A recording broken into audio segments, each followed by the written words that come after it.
After a hasty and unplanned 2-month-long lockdown in 2020 pushed the Indian economy into a technical recession, the Narendra Modi government has done little to nothing to bring our economy back on track. Now the deadly second wave is causing further devastation to people's lives and livelihoods. Due to government apathy, Jumla economic packages have meant that the unemployment rate has touched a level where it may cause unrest. This month, the unemployment rate is likely to be around 8% as compared to 6.5% in March.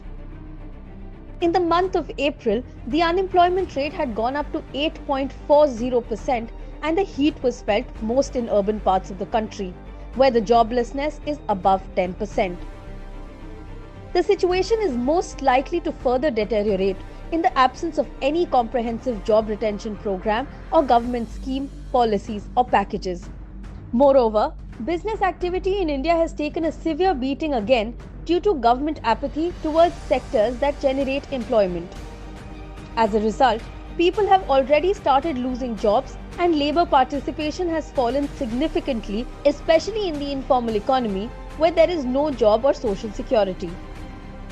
What's worse is that migrant workers from the informal sector have started returning to their villages, fearing another unplanned lockdown. According to Mahesh Vyas, MD and CEO of CMIE, there were 43.8 million people in India who were unemployed and were willing to work in March 2021.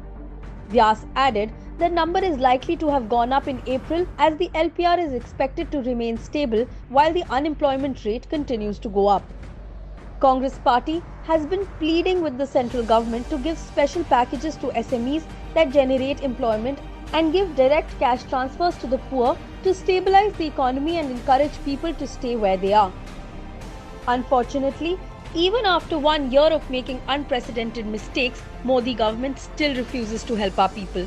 India today recorded 3.8 lakh new cases, and with vaccine shortage, this number is likely to go up in the coming days.